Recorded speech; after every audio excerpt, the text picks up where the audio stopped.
Continue with chapter number 4, change in profit sharing ratio among the existing partners.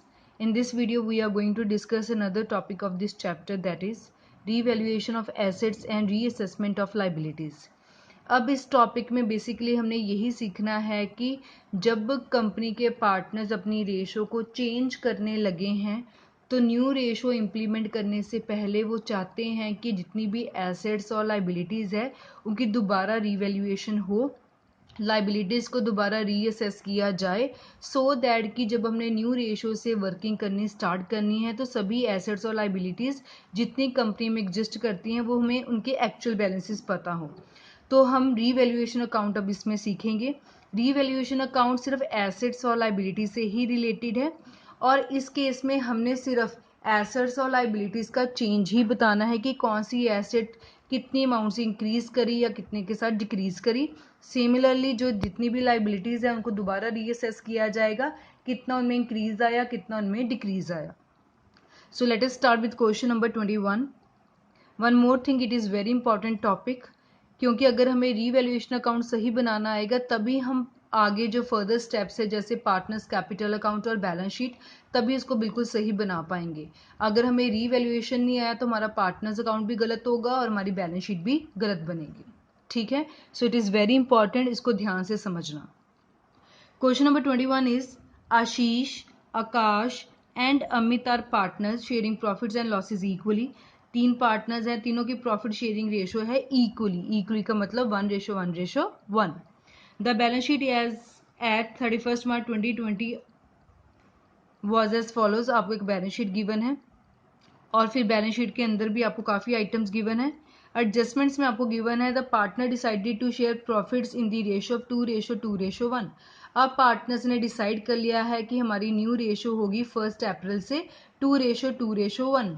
They also decided that, उन्होंने ये भी decide किया, value of the stock is to be reduced to 1,25,000, value of the machine is to be decreased by 10%, land and building to be appreciated by 62,000, provision for doubtful debt is to be made at the rate 5% on the sundry debtors. Akash was to carry out the reconstitution of the firm at a remuneration of 10,000. Pass necessary journal entries to give effect to the above. आपको journal entries pass out करने के लिए बोला गया है, but हम direct journal entry से start नहीं करेंगे।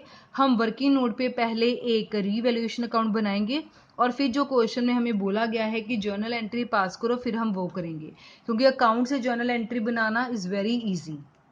ठीक, सो फॉर्मेट हमने पहले ही रेडी करके रखा हुआ है। So this is the format. Revaluation account हम बनाने लगे हैं, particulars amount, debit and credit. ठीक है, अब क्वेश्चन को इजी करने के लिए क्रेडिट साइड जो होती है वो हमारी फायदे वाली साइड होती है, हमारी इनकम वाली साइड होती है। जैसे नॉमिनल का रूल होता है credit all the incomes and gain, जितने भी फायदे हो रहे हैं, जितने भी गेन हो रहे हैं, सब इस साइड आएंगे, और जितने भी आपके लॉसेज होते हैं, खर्चे होते हैं, वो सारे डेबिट साइड आएंगे। ठीक है, तो हम याद करने के लिए लिख लेते हैं।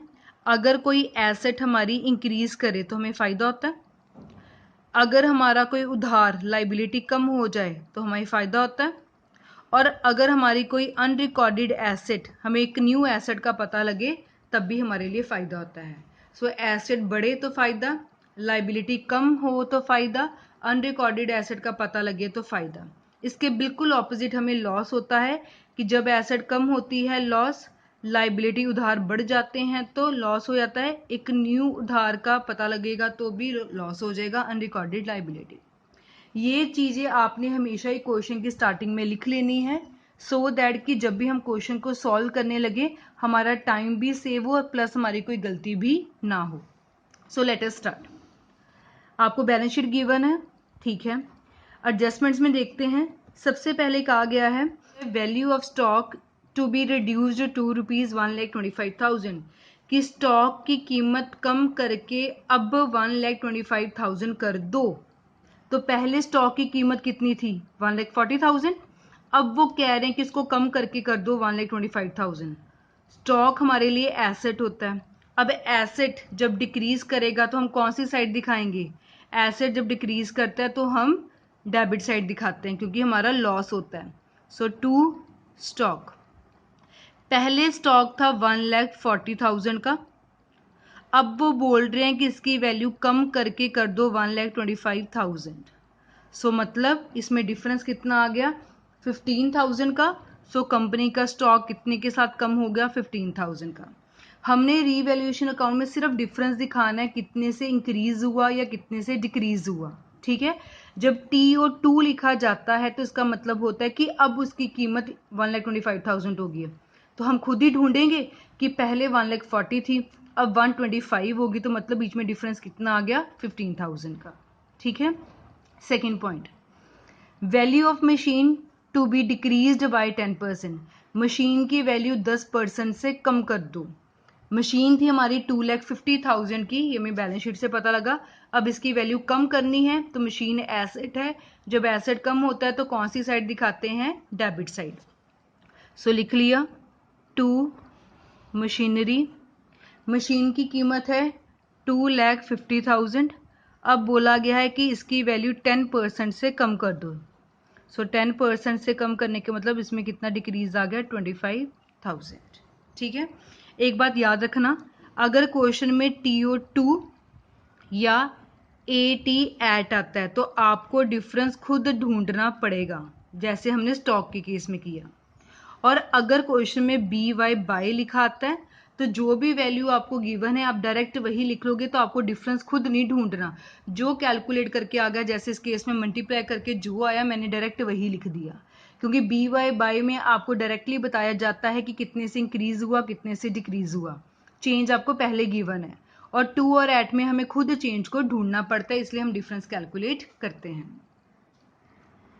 Then moving to next, point number 3 is land and building to be appreciated by 62,000। Land और बिल्डिंग की वैल्यू एप्रिशिएट हुई है, एप्रिशिएट का मतलब होता है इंक्रीज हुई है 62,000 से। BY बाय, जैसे हमने पहले डिस्कस किया कि जब बाय लिखा जाएगा तो आपको कुछ कैलकुलेट करने की जरूरत नहीं है, जो आपको दिया गया है आप डायरेक्टली वही लिख देंगे। सो लैंड एंड बिल्डिंग की वैल्यू इंक्रीज होगी 62,000 से। लैंड एंड बिल्डिंग हमारे लिए एसेट है, जब एसेट में कोई इंक्रीज आता है तो हम कौन सी साइड शो करते हैं, बाय वाली साइड, क्रेडिट साइड। सो लिख लिया, बाय लैंड एंड बिल्डिंग। सीधा ही बोला गया है कि उसकी वैल्यू 62,000 से इंक्रीज होगी, तो हमने भी सीधा ही लिख लिया 62,000। Then next point is fourth point, provision for doubtful debt is to be made 5% on the sundry debtors. आपको एक प्रोविजन बनानी है 5% की डेटर्स के ऊपर। अगर याद हो तो +1 में भी हमने प्रोविजन फॉर डाउटफुल डेट का टॉपिक पढ़ा है, ठीक है। जिनको हम उधार पे गुड्स बेचते हैं तो वो रिस्क कवर करने के लिए कई बार हमें प्रोविजन बनानी पड़ती है, और प्रोविजन हमारे लिए एक तरह की लाइबिलिटी होती है। सो डेटर्स के ऊपर बनाना है, डेटर्स है 80,000 के, 80,000 के ऊपर 5% कैलकुलेट करेंगे तो ये आ जाएगा आपके पास 4,000। प्रोविजन हमारे लिए एक लाइबिलिटी है, आपको एक प्रोविजन बनानी पड़ेगी, मतलब आपकी एक लाइबिलिटी इंक्रीज होगी। सो टू वाली साइड उसको शो करेंगे, to provision for doubtful debt. Debtors के ऊपर आपको बनानी है, डेटर्स की वैल्यू है आपके पास 80,000, 80,000 के ऊपर 5% आपने प्रोविजन बनानी है, तो ये आपके पास आ जाएगा 4,000। Then next point is Akash was to carry out reconstitution of the firm at a remuneration of 10,000। हमारा एक पार्टनर है आकाश, उसको हमने बोला कि सभी एसेट्स की लाइबिलिटीज की वैल्यू तूने ही देखनी है, और उसके लिए हम उसको एक कमीशन बोल दो, रेमुनरेशन बोल दो, सैलरी देने के लिए उसको तैयार हैं, ठीक है। रेमुनरेशन एक वाइडेड टर्म है 10,000, बट जब कंपनी आकाश को 10,000 देगी तो कंपनी के लिए तो खर्चा ही होगा ना, तो जितने भी खर्चे होते हैं वो टू वाली साइड आते हैं। हम किसको देंगे खर्चा, आकाश को। सो हमारा खर्चा इंक्रीज हो गया, खर्चा हमेशा डेबिट साइड लिखा जाता है, आकाश को दे रहे हैं सो लिख लिया टू आकाश कैपिटल अकाउंट। हम उसको रेमुनरेशन दे रहे हैं तो ब्रैकेट में मैंने लिख भी दिया रेमुनरेशन 10,000। अब इसके अलावा आपको क्वेश्चन में कुछ भी नहीं गिवन, जितनी भी एसेट्स थी, लाइबिलिटीज थी, जितनी भी रेमुनरेशन थी, सब हमने लिख ली उनके रिस्पेक्टिव साइड के ऊपर। रीवैल्यूएशन का बाद में हम बैलेंसिंग करेंगे in order to calculate profit and loss. So credit side आपके पास बन रहा है 62,000, डेबिट साइड आपके पास बैलेंस कम है। सो जब डेबिट साइड बैलेंसिंग फिगर आती है इसको हम क्या बोलते हैं, profit. To profit transferred to, हमारे पास 3 पार्टनर्स हैं, Ashish capital account, Aakash capital account, Amit capital account, और आपके पास इसका टोटल आ रहा है दोनों साइड का 62,000। 62,000 में से 15,000, 25,000, 4,000, 10,000 माइनस किया तो आपके पास बैलेंसिंग फिगर आ गई 8,000। अब ये तीनों इक्वल पार्टनर्स हैं, सो 8,000 को इक्वली तीनों पार्टनर्स में डिवाइड कर दिया तो ये आपके पास आ गया 2,667, 2,667, 2,666।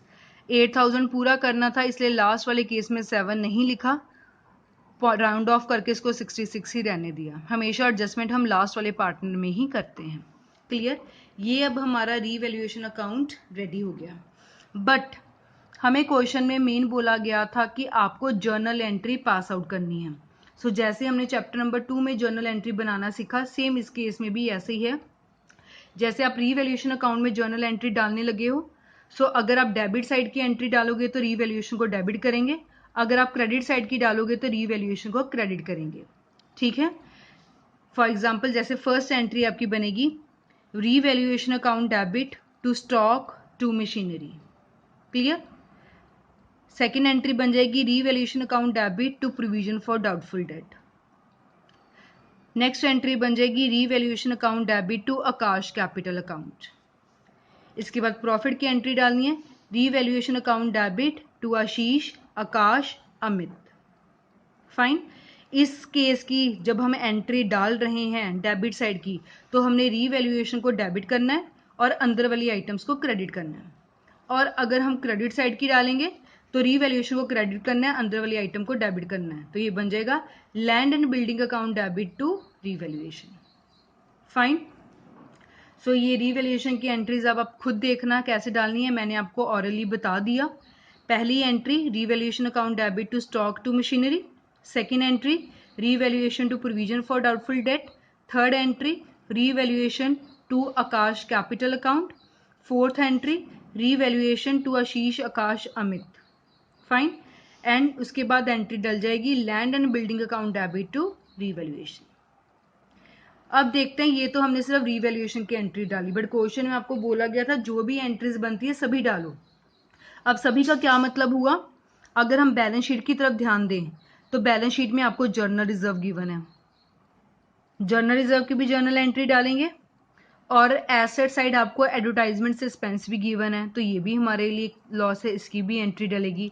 सो रीवैल्यूएशन की तो एंट्रीज डलनी है, प्लस बैलेंस शीट के अंदर भी जो आइटम्स गिवन है उसकी भी आपको जर्नल एंट्री डालनी पड़ेगी। सो अब हम वो जर्नल एंट्री सीखते हैं। The format of journal is ready. So पहले जर्नल रिजर्व को डिस्ट्रीब्यूट करना है। 1 अप्रैल की ट्रांजेक्शन्स हैं ये 2020 की। सो जर्नल रिजर्व को जब डिस्ट्रीब्यूट करते हैं तो पार्टनर्स को जर्नल रिजर्व मिलता है, उनके लिए इनकम होती है, सो पार्टनर्स का क्रेडिट बैलेंस होगा। सो फर्स्ट एंट्री बन जाएगी general reserve account debit to Ashish capital account to Akash capital account to Amit capital account, और नरेशन हो जाएगी बीइंग जर्नल रिजर्व डिस्ट्रीब्यूटेड। ये टॉपिक हमने पहले भी पढ़ा है कि रेशो चेंज करने से पहले जो भी आपके पास प्रॉफिट लॉस है सभी आप ओल्ड रेशो में पार्टनर्स में बांट दो, ओल्ड रेशो में। सो इनकी ओल्ड रेशो थी आपके पास इक्वली 1:1:1। क्लियर? सो इसको हमने डिवाइड कर दिया तीनों में, ये आपके पास आ जाएगा 30,000, 30,000, 30,000। Debit must be equals to credit. उसके बाद लाइबिलिटी साइड हमारे पास और कुछ भी नहीं है। एसेट साइड आपके पास एडवर्टाइजमेंट सस्पेंस गिवन है, ये हमारे लिए लॉस होता है। जब हम पार्टनर्स में लॉस डिवाइड करते हैं तो एंट्री रिवर्स हो जाती है, मतलब पार्टनर्स के अकाउंट डेबिट हो जाते हैं। सो बन जाएगी Ashish capital account debit, Aakash capital account debit, Amit capital account debit to advertisement suspense account. Advertisement suspense आपको गिवन है 6000, सेम ओल्ड रेशो में ही बांटना है, वो इक्वल है। सो आ जाएगा 2000 2000 2000। नरेशन लिख देनी है being advertisement suspense distributed. Clear. इसके बाद जो भी आपको रीवैल्यूएशंस की एंट्री बोली गई थी आपने वो सभी डाल देनी है, तो ये क्वेश्चन कंप्लीट हो जाएगा। रीवैल्यूएशन की एंट्रीज में यहाँ नहीं लिखने लगी बिकॉज वो मैंने आपको पहले ही बता दी है, so you have to write it yourself. So this was about question number 21 in which we discussed revaluation of assets and reassessment of liability, that is we discussed about revaluation account.